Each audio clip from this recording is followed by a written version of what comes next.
Hello friends, आज हम देखेंगे कि वचन क्या है और वचन के कितने प्रकार होते हैं। एक वचन और बहुवचन क्या है और एक वचन से बहुवचन कैसे बनता है। अकारांत, इकारांत ये सब क्या है और वचन से संबंधित एग्जाम में किस प्रकार के क्वेश्चन पूछे जाते हैं और इस टॉपिक से कितने क्वेश्चन एग्जाम में आते हैं, इन सभी की जानकारी हम आज इस वीडियो में प्राप्त करेंगे। चलिए शुरू करते हैं वचन।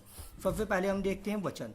हिंदी भाषा में वचन के दो प्रकार हैं, एक वचन, बहुवचन। जबकि संस्कृत में वचन के तीन प्रकार होते हैं, एक वचन, द्विवचन और बहुवचन। यहाँ पर एक द्विवचन भी होता है, लेकिन हिंदी में हमारे सिलेबस में बस हमें एक वचन और बहुवचन के बारे में ही देखना होगा। सबसे पहले हम देखते हैं कुछ ऐसे शब्दों के बारे में जिनके बारे में आपको नहीं पता होगा, जैसे अकारांत, इकारांत, उकारांत, ये सब क्या होते हैं। इन्हें एक एक लाइन में हम देखते हैं। सबसे पहले हम देखते हैं आकारांत। आकारांत जिन शब्दों के अंतिम अक्षर आ हो, यानी कि जिन शब्दों के अंत में अंतिम अक्षर आ हो, जैसे गधा, गधा में आ जुड़ा हुआ है, बच्चा, भाला, पैसा, इन सभी में अंतिम अक्षर आ है, तो ये सभी शब्द आकारांत होते हैं। इसके बाद हम देखते हैं इकारांत। जिन शब्दों में अंतिम अक्षर ई हो, यानी कि बड़ी ई जिन शब्दों में अंतिम अक्षर हो, में सभी शब्द इकारांत होते हैं, जैसे नदी, रवि, कवि, ये सभी शब्द इकारांत है। इसके बाद हम देखते हैं उकारांत। जिन शब्दों में अंतिम अक्षर बड़ाऊ हो वे उकारांत होते हैं, जैसे बहु, वधु, ये ऐसे शब्द हैं जो उकारांत है। इसके बाद हम देखते हैं ओकारांत। जिन शब्दों में अंतिम अक्षर ओ हो वे सभी शब्द ओकारांत होते हैं। और नंबर लास्ट पर हम देखते हैं व्यंजनात्। जिन शब्दों में अंतिम अक्षर ए हो वे सभी शब्द व्यंजनात् होते हैं, अर्थात ऐसे शब्द जिनके अंतिम अक्षर में ना तो कोई मात्रा हो और में केवल व्यंजन हो, जैसे राम। राम में मैं में कोई मात्रा नहीं हो, यहाँ पर अकेला मैं है, तो यह व्यंजनात् है। अब हम देखते हैं कि प्रत्यय जोड़ने से हम एक वचन को कैसे बहुवचन बना सकते हैं।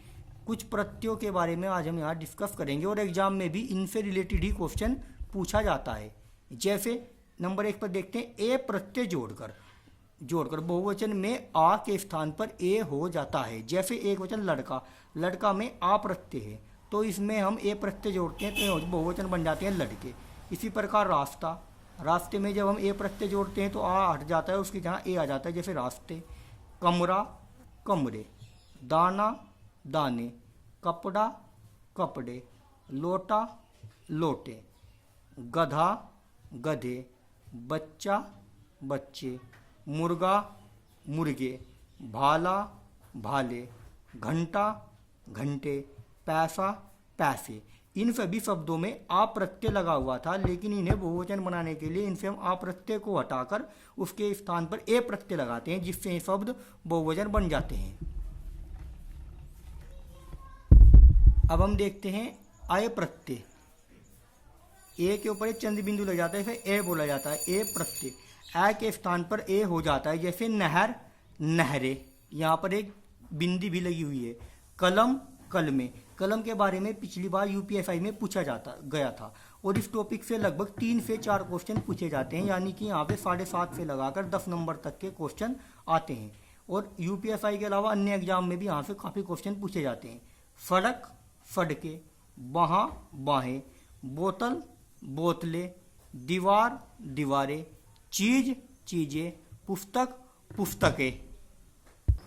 नंबर 3 पर भी आता है ए प्रत्यय। पीछे जो हमने ए प्रत्यय पढ़ा है यह उससे कुछ अलग है, क्योंकि यहाँ पर आ, उ, ओ के अंत में ए जोड़ते हैं तथा इनमें आ, उ, ओ का लोप नहीं होता। जैसे महिला में आ प्रत्यय लगा हुआ है, वहां पर तो यहाँ से आ का लोप हो गया था, लेकिन इसमें ला जो का तो रहता है, परंतु इसके बाद ए जुड़ जाता है, जैसे महिलाएं। कविता में भी आ जुगा तू रहेगा और यहाँ पर ए जुड़ जाएगा, कविताएं।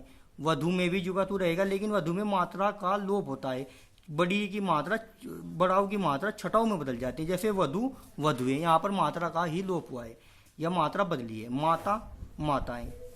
कथा, कथाएं। साला, सालाएं। गो, गोएं। दवा, दवाएं। इस प्रकार ये इन सभी में कोई भी आ नहीं हटता है और उनके स्थान पर उनके बाद में ए प्रत्यय जुड़ जाता है। इसके बाद नंबर 4 पर हम देखते हैं ओ प्रत्यय। ई या बड़ी प्लस ओ बराबर या हो जाता है, यानी कि ई या बड़ी ओ के बाद अगर आ जाए, ओ आ जाए, तो वहां पर या हो जाता है। ई का परिवर्तन बड़ी ई का परिवर्तन छोटी ई में हो जाता है। जैसे फक्ति फक्तियाँ, यहाँ पर या जुड़ा है। पंक्ति पंक्तियाँ, नारी नारियाँ, बुढ़िया बुढ़िया। यह पिछली बार यूपीएसआई में पूछा गया था, बुढ़िया बुढ़िया। लड़की लड़कियाँ, गृहिणी गृहिणियाँ, स्त्री स्त्रियाँ, गली गलियाँ। यहाँ पर मात्राओं का अंतर हो रहा है क्योंकि बड़ी ई की मात्रा छोटी ई में बदल रही है। रीति भी पिछली बार पूछा गया था, रीतियाँ। नदी नदियाँ, विधि विधियाँ, नीति नीतियाँ। इसके बाद हम देखते हैं नंबर 5 पर हम देखते हैं शून्य प्रत्यय। जिन वाक्यों का एक वचन तथा बहुवचन समान रहता है, अर्थात जिनमें कोई भी प्रत्यय नहीं जुड़ता, वे शब्द एक वचन और बहुवचन दोनों ही होते हैं, ऐसे शब्दों में हम शून्य प्रत्यय कहते हैं, यानी कि उनमें कोई प्रत्यय नहीं लगा होता। जैसे पानी एक वचन भी है और बहुवचन भी। प्रेम, प्यार, भय, क्रोध, दान। बिंदु, आकाश, मिठाई, छाया, कल, क्षमा, जनता, दूध, वर्षा, याचना, मामा, योद्धा। ये सभी शब्द एक वचन तथा बहुवचन दोनों ही हैं।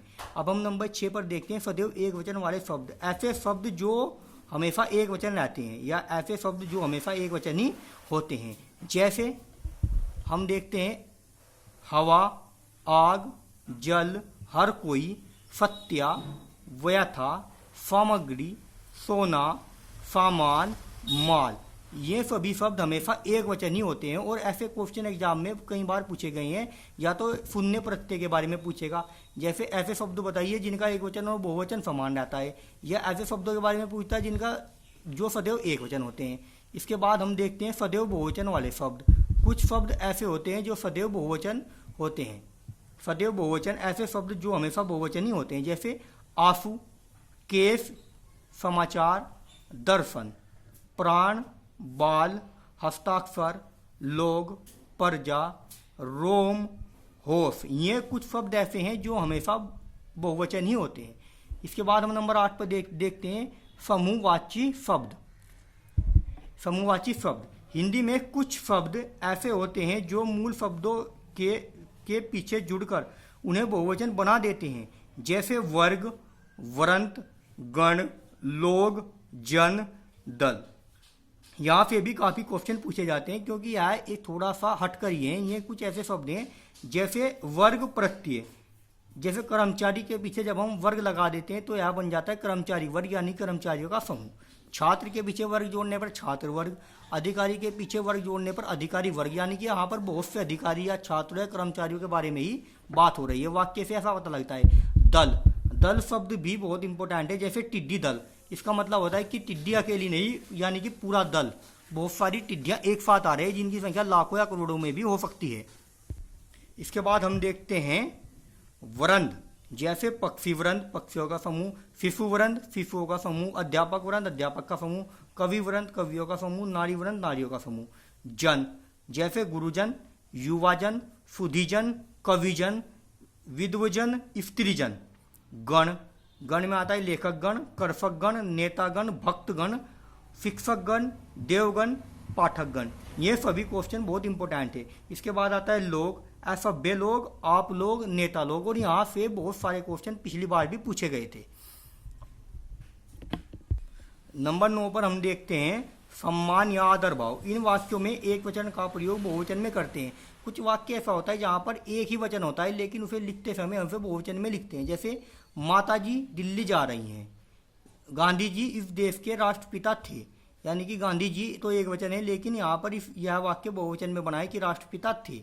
अध्यापक कक्षा में पढ़ा रहे थे, अध्यापक तो एक ही है लेकिन वह कक्षा में पढ़ा रहे थे, इस वाक्य को हम बहुवचन में लिखते हैं। ऐसे शब्दों का प्रयोग हम आदर या सम्मान देने के लिए करते हैं।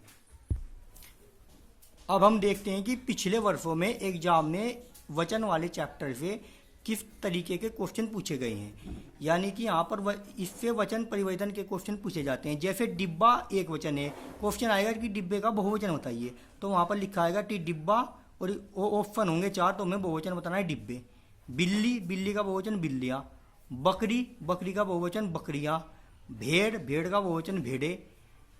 घटा, घटा का बहुवचन घटाएं। पत्ती, पत्ती का बहुवचन होता है पत्तियां। मेज, मेज का बहुवचन मेजे। गो, गो का बहुवचन गोएं। बंधु, बंधु का बहुवचन बंधुवर। इसके बाद आता है पंक्ति का बहुवचन पंक्तियां। बहा का बहुवचन बाहें। समिति का बहुवचन होता है समितियां। गायिका का बहुवचन होता है गायिकाएं। चादर का बहुवचन होता है चादरें। लुटिया का बहुवचन होता है लुटियाएं। प्रति का बहुवचन होता है प्रतियाएं। कहानी का बहुवचन होता है कहानियां।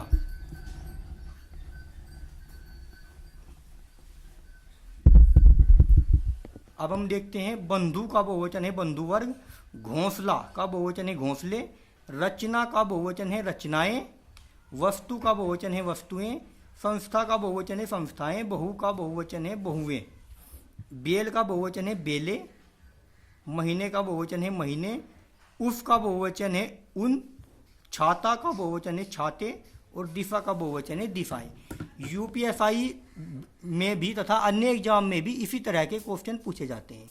आप चाहें तो इस वीडियो को देखने के बाद किसी भी एग्जाम के क्वेश्चन सोल्व कर सकते हैं, क्योंकि इस चैप्टर को मैंने इतने अच्छी तरह से कवर किया है कि आप इस वीडियो को पूरा देखने के बाद किसी भी एग्जाम के क्वेश्चन सोल्व करिए, इस वीडियो से ही क्वेश्चन आएंगे। अगर आपको यह वीडियो अच्छा लगता है तो इस वीडियो को शेयर करें, लाइक करें तथा हमारे चैनल को सब्सक्राइब जरूर करें। धन्यवाद।